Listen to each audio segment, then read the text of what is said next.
Kevin gave his notice on a Tuesday morning, 2 weeks, a clean handoff, documentation for whoever came next. His manager thanked him and asked him to keep it quiet until the team was told. What Kevin did not see was Christine in Human Resources opening the offboarding checklist 11 minutes later. Not a card, a procedure. And near the top of it sat 2 date fields, stacked one on top of the other. Last day of employment. Last day of access. Kevin assumed those were the same date. They are almost never the same date. Everything your 2 weeks notice costs you lives in the gap between those 2 lines. And by the time most people find it, they have already given notice in the wrong order. Close that gap first, and the same 2 weeks cost you nothing. Here is how the procedure runs. You already know the part that makes people angry. They do not give notice. A layoff arrives with the room booked, the paperwork printed, and someone from a floor you have never visited standing near the door. A return to office order lands in your inbox with 30 days and no conversation, after you moved your whole life around an arrangement they offered you. Your health plan changes at an all-hands meeting, effective next quarter, described as an improvement. None of that comes with a warning. All of it comes with an expectation that you will provide one. So the courtesy runs in one direction. You have felt that for years. That is not the discovery. The discovery is what your notice does inside the building once you give it, because your 2 weeks are not received as manners. They are received as a status change. And the moment that status changes, you stop being a person your manager is managing, and you become an exposure the company is closing. That is the mechanism, not cruelty, procedure. There is a legal frame underneath all of this that almost nobody says out loud. In an at-will arrangement, either side can end the relationship at any time, for almost any reason, with 0 days of warning. Both sides. That is the actual agreement you signed. The 2 weeks were never in it. They are a social custom sitting on top of a legal structure that already gave both of you permission to walk. One side started using that permission. The other side kept using the custom. Kevin thought he was giving the company time. He was giving it notice in the strict sense of the word. Advance warning that knowledge, relationships, and working credentials were about to leave the building inside one person. Here is what happens on the other side of that wall. The first conversation after you resign is not about your replacement. It is about 3 questions, asked in the same order every time. What does this person hold? What leaves with them? What can they still reach? Notice which of those is about your transition. None of them. Once human resources is involved, the task in that moment is not to help you exit well. The task is to reduce what an unhappy departure could cost. Christine is not the villain of this scene. She is running an offboarding procedure written long before she was hired, and that procedure handles a resignation the same way it handles a firing, an access problem with a person attached to it, which is why your manager can mean every warm thing he says in that room, and it changes nothing. He can be genuinely sorry to lose you and still be required to send the message that starts the clock. Warmth is not a variable in the procedure. It never enters the form.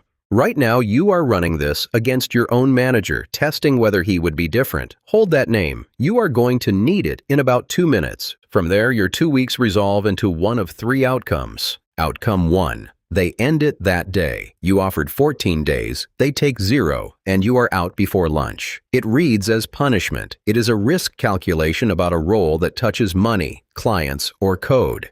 Outcome 2. They keep you, and the room changes around you. Meetings you always sat in start happening without you. Information stops arriving. A decision you would have made on Monday gets made around you on Thursday. You are physically present and functionally erased, and you spend 14 days as a ghost with a working badge. Outcome 3, the most expensive one. They keep you and they load you. First a handover document, then a second one, then a project someone wants finished before you go, then a conversation about how much will be left unfinished if you really leave on that date. You work harder in your final 2 weeks than in your best month of the year for a company you have already stopped working for. It is the outcome Kevin braced for on the drive home. It never came, and the silence read like relief instead of what it was. 3 outcomes. Now look at what is identical in all 3. Your access dies first. In the first one, it dies at noon. In the second, it dies quietly, permission by permission, while everyone stays polite. In the third, it dies on your final afternoon, while you are still doing favors. That is the field Christine was filling in while Kevin was still explaining his reasoning. So the real question is no longer how many days you give them. It is what sits on the other side of that door when it locks. Not the badge, not the laptop. Those were always theirs. Your last 6 years of proof are behind that door. The dashboard with the number you wanted on your resume. The message where a client said the thing you have never been able to demonstrate in an interview. The manager who can confirm what you delivered, who is now processing the news that you are leaving at the exact moment you need him to do you a favor. Kevin needed one figure for an interview he had already scheduled. He knew it existed. He had built the report himself. On Friday afternoon, he opened the link and got a permission error, and there was no one left to ask because asking meant explaining why the person who resigned on Tuesday still wanted production data on Friday. He did not lose 2 weeks of work. He lost the evidence of 6 years of it. And this is where the standard advice turns dangerous. Give 2 weeks to stay professional. Ask for your reference on the way out. Every version of that advice assumes the door is still open while you are asking. The entire procedure exists to close it first. Now that you know what the 2 weeks cost you, the fix is not to shorten them. Move them. Give your 2 weeks before you announce anything. Same discipline, same effort, on the side of the wall where your access still works. 3 things happen in that window, in this order. First, test the relationship instead of guessing at it. There is a clean way to do this, and it costs you nothing. Ask your manager for a written recommendation now, framed around the project you just finished. You are not resigning. You are asking a manager to put on paper what he already says about you in calibration meetings. Then watch what comes back. If it arrives in 2 days with specifics in it, you have someone who will still take the call in 3 years, and that person has earned a real notice period from you. If it takes 3 weeks and comes back generic, you have your answer about what your loyalty has been buying. And if the request itself makes him suspicious of you, the protection you were counting on was never there. That is the test. His response to a request with nothing at stake tells you exactly how he handles one with everything at stake. Kevin never made that request. He was certain of the answer, the way most people are certain about a manager they have worked beside for 6 years. 2 weeks after he left, the recruiter for the new role asked for one manager reference, and the reply from his old employer was a policy line confirming his dates of employment. Nothing about the work, nothing about the results. 6 years compressed into a start date and an end date, and by then, the only person who could have added anything to it had already been told he was leaving. Second, open your own handbook, because the most expensive clause in this whole process is written down and almost nobody reads it. In a lot of companies, accrued time is only paid out when you leave under proper notice. Walk out on the same day and that balance can vanish. That one clause decides whether a fast exit is a power move or a fine you quietly hand yourself. Third, take your own file with you. Not company property, nothing proprietary, nothing that creates a legal problem for you later. The record of your own results, numbers you produced, outcomes with your name attached, written feedback. You do this while it is an ordinary Tuesday and nobody is reading your behavior for signs. Then you nail down the start date. Not a verbal offer, not an encouraging conversation with a recruiter. A signed letter with a date on it, checks cleared, nothing outstanding on their end. Offers collapse. The people who resign before the paperwork exists are the ones who end up with nothing on both sides. Then, and only then, you announce. And the announcement has a shape. You give a last day. You offer a handoff, documentation, and answers to questions. You state plainly what is not included. No new projects, nothing in flight carried over the line. You are handing over the current state of your work, not delivering 2 more weeks of production. Say that part out loud, in the room, on the first day, written down, in the same message as the date.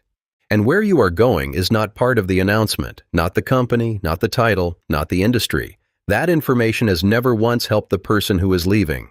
Then hold the line you drew. If new work appears, if a deadline slides into your final week, if the conversation turns into how much has to be finished before you are allowed to go, the terms were changed by them, not by you. Your last day just became today. And if walking out on your own terms gets turned into a termination, that is not automatically a loss either. When a company ends the employment, even in direct response to a resignation, unemployment eligibility depends on your state, not on their version of events. Read your state rules while leaving is still a plan and not an event. That is one procedure. There are others, and they run on the same logic. Subscribe. A new mechanism goes up every week. Kevin did give his 2 weeks. He gave them politely, on a Tuesday, in the wrong order. The form Christine opened that morning was never a judgment on him. It had two fields, and it was going to be completed the same way whether he was gracious or bitter, whether he stayed 14 days or left at noon. The only variable in the entire procedure was what Kevin had secured before he turned himself into a line on it. Professional exits still matter. A manager who genuinely fought for you has earned one, and companies rehire people they liked far more often than most people assume. That is worth protecting, but protect it as a decision, not as a reflex. The reflex was built for an agreement where both sides gave warning. One side stopped. That is a fact about the agreement, not a mood to manage. Plan around it without leaving damage behind. You do not owe an institution a courtesy it already removed from the deal. You owe specific people exactly what they have earned. Everything else is procedure. Run yours first. There is one detail in that announcement that most people get wrong, and it has nothing to do with timing. It is how much you say about where you are going and who you say it to. The people who ask are not being nosy. They are updating a record, and that record was open long before you decided to leave. The video on screen right now breaks down what goes into it and how fast it fills. The part that surprises people is not what a coworker repeats. It is which harmless detail gets used first. Watch that one before you write the resignation letter.